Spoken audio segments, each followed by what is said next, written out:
немесе немерелеріміздің шөберелердің қолымызда жүр телефондарымыз. Оны әркімге беру үшін үкімет бюджеттен ақша берген жоқ қой, дұрыс па? Миллиондарды халық пайдалансын деп берді. Сауаттандыру мәселесі бойынша осы 2023 жылға облыстық басқармадан тапсырма түсті. Сауаттандыру бойынша тифлотехникалық құралдың ішіндегі ноутбукты пайдалану бойынша. Алайда біз сол тапсырма бойынша аудандық бюджеттен жаңағы ол гостокуп ойнатылады ғой, бір мекеме атып алып жаңағы оқыту жұмыстарын жүргізу керек қой.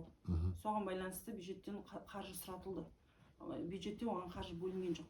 Қаржы жетпейді деп қазіргі таңда тек қана инватаксиге ғана бізге қаржы тауып беру. Гүлім, біздер айттым, мен 10-шы жылдан бері Қазақ Соқырлар қоғамдық бірлестігінің төрағасы болдым. Мұнда талай кезде көрген боларсыздар. Сол 14-ші жылы біздер қозғаған әңгіме биылғы 23 жыл, 9 жылда әлі қозғалмай жатқан, неғылған ол айсберг сондай қатып қалған. Немқұрайлық па, жекелерін жібермей ме? Облыстан қозғадыңыз ба? Ол бірінші облыстан, республика барлық жерде қозғаған дүние. Бізге берілетін мына Айбек дейтін жігіт, Айбек дейтін соның маманы. Сауаттандыру, ноутбук, техника құралдарын барлығының нүкте өтіріне үшін, тетігіне үшін бәрін білетін осы жігіт. Бұл жігіт жаңағы әңгімелерде сабақ беріп жүр, сауаттандырып жүр мүгедектерді. Ал сіздерде ондай кенже қалған болып тұр. Сіздер ұсынысқа мысалы Индер районы, Исатай районы, Индер районымыз басқа райондар ақша салдық деп тұр ғой. Ақша қарастырған аудандық бюджет бөлген ғой. Бізде бюджетке сұраныс берілді, бірақ бюджет бөлмей отыр биылғы жылға. Енді алдағы келесі жылға ол жоспарда бар нәрсе. Мен енді қалған мына 4 айдың ішінде оған қаржы бөлініп закуп жасалатындығын нақты сізге айта алмаймын. үлгермейсіздер. Үлгермейміз, иә. Тек қана инватаксиге әрең сұрап алдық. Сұрағанымыз дейтін көбірек неше 30 миллион үстіне ақша сұрамыз. Бар бөлінгені 13 миллион ғана инватаксиімізге. А мына тифлотехникалық құралдарды сауаттандыру бойынша қаржы бөлінген жоқ. Сондықтан біз ол алдағы жылдың жоспарында тұрып, қалған 4 айда үлгереміз деп айта алмаймын. Бірақ тапсырма биыл болды бізге. Значит, тапсырманы орындаған жоқсыздар. Тапсырманы орындамағанда біздің қолымызда емес деймін. Жалпы енді тапсырма берілді. Бізден әрекетті жасадық, бюджетке сұраныс берілді, но бірақ аудандық бюджет көтермегендіктен біз тағы да сұранысқа саламыз. Сол ғой енді жалпы енді орындалды. Бізден әрекет орындалды. Бірақ нәтиже жоқ. Нәтиже ол бюджеттен бөлінген қаржыға байланысты. Енді қалай болғанда нәтиже жоқ қой, енді ақшаға тіреліп тұр ғой бәрі. Енді ол ана жоғарыдағы ақшаны бөлетін жерде менің компетенциям емес. Сіздің компетенцияны деп жатқан жоқпыз біз, кешіріңіз енді. Жалпы енді тапсырма берілді. Айтылды. Бірақ қазіргі таңда сол тапсырманың қорытынды нәтижесін көзі көрмейтін адамдар көріп тұрған жоқ. Сол ғой. Президентіміз не деді? Кез келген көмек өзің иесіне барсын жетсін деген. Қазіргі таңда ондай өкінішке орай көріп тұрған жоқпыз. Сосын қолжетімді орта жөн Инвагов KZ жөнінде сіздер де жауап бересіздер тоже. Инвагов KZ жөнінде жауап беремін, я маман отпускі дейді, бірақ өзім жауап. Инвагов KZ жөнінде не айтасыз? 2021, 22, 23-те қандай неше мекеме салынды?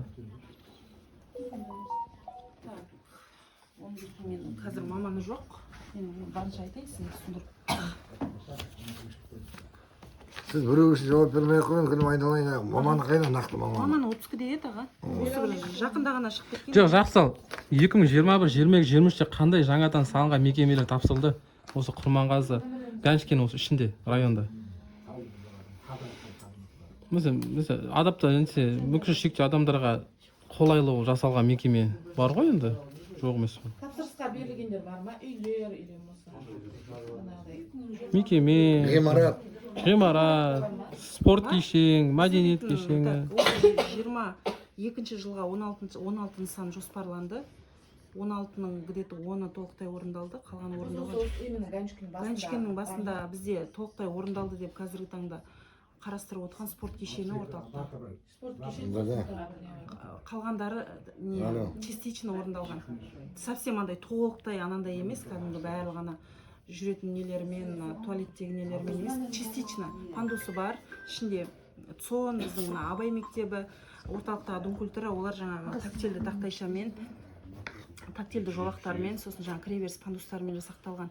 Бірақ әлде атқаратын жұмыстары бар, сондықтан олар частично болып салынып тұр қазір Инваговқа, толықтай емес. Ана не деген, банағы спорт кешені? Спорт кешені ол толықтай ма? Спорт кешені толықтай деп салған болу керек Инваговқа. Сіз енді Инвагов қазір орында біреу болу керек қой енді? Орында өзім. Сіз енді қарап бересіз, Құрманғазы ауданында не бар, не жоқ? мен оны толықтай жатқа білмеймін, потому что ол ажетханалары бармайды, коллекционер бере алмайды. мен айтып жатыр мен толықтай деп қазір жауап бере алмаймын. негізі былай ғой, Invacov KZ-те бәрі күшті, именно сол жерге барсаң дым жоқ қой. Еш нәрсе жоқ. Негізі солай, себебі дейтін ол жалғыз тек қана. Сіздер кеше мысалы онлайн жиналыстар болады ғой, сонда сол салыңыздар ғой, соңында деген неге оның бітпегенін салып айтпайсыздар? Айтып жатыр, аудан әкімінің заңымен бірге бірнеше қайтара жиналыстар өткізіп тапсырмалар беріліп жатыр. Бірақ сол тапсырмалар именно сол сіздердің Құрманғазы дейтін что-то бір құлақтан кіріп екінші жақтан шығарып жатқан сияқты. Мана сауаттандыру жөнінде жоқ, бізге пантус керек емес, біз шүкірміз, қол аяғымыз жүреді. Бізге дейтін именно көзі көрмеген адамдарға арналған тақтайшалар, оқитын тақтайшалар, Тактильный дорожкалер, мысалы, былай қарасаң өздеріңіздің мына екінші этажға, бізде жиналыс кезде екінші этажда дым жоқ. свет отражающий сары түсті тұтқаларыңыз болу керек. Оның бәрі бар. Окантовка лестницы. Биылға бізде жоспар бар, 26 жылға шейін біртіндеп мына ауданға қарасты нысандарды бейімдеу жұмыстарымен аяқтау. Соған осы биылға 23 жылға 16 нысан енгіді. Жаңағыдай бітетін жыл 23 жылдың қараша айы аяқтау уақыты. Осылармен жаңағыдай мониторинг рейдтерге шығып, жаңағыдай жиналыстар өткізіп, тапсырмаларын бердік. Қандай мекеме бар? Жақсы, енді 23-тен біткен жоқ қой, 22, 21-де не бар? 21-дікілер бар. 21-де қазанда бар.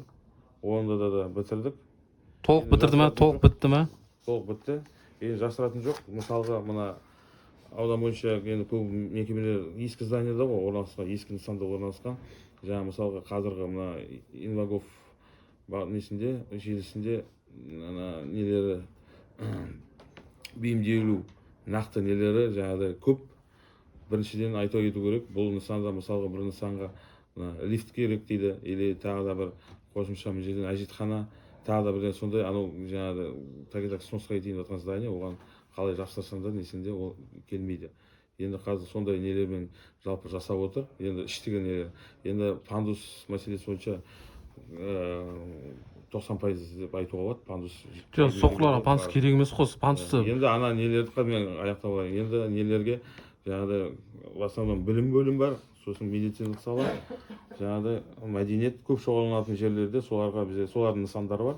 Соларға нұсқамай беріп, жаңағыдай жұмысын жасатып отырмыз. Сіздің сөзіңіз, кешіріңіз, Рүстем мырза, қараңызшы да, сіз дейтін ананы айттым, мынаны айттым, пандус дедіңіз. Сіз сөзіңіздің басы қайсы, аяғы қайсы түсінбей қалдық. Нақты айтыңызшы, 21-22-де біткен осы Ганшкенде объектілер бар ма? Нақты толық бітірдік деген болды. Бар. Қандай мекемелер, соны айтыңызшы, біз қазір мониторингке шығамыз. Бана айтты, Гүлден деді ме? Гүлмира деді? Гүлім деген ханым. Бана спорт кешен бар деді, толық біткен деді, жақсы оны қараймыз. Сосын тағы қандай мекеме бар? Спорт кешені бар, Гүлім сосын деді бізде тағы да. Мына жерде аудио, видео таспа жүріп жатыр. Барлығы Фейсбуктан көрсетіледі, облыс әкіміне жетеді алдына. Рүстем Гүлімге лақ жүрді опта. 22-ні алып келші. 22-ні. Алып қоямыз.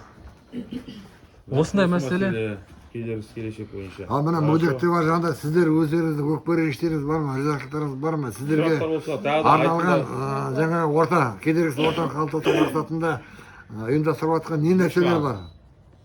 Менде сұрақ бар. Айта алыңыз. Бізге осы инватакси Брайсовездің іші, короче, дым жоқ. Бизнес өз көрген адамға қиындау жүр.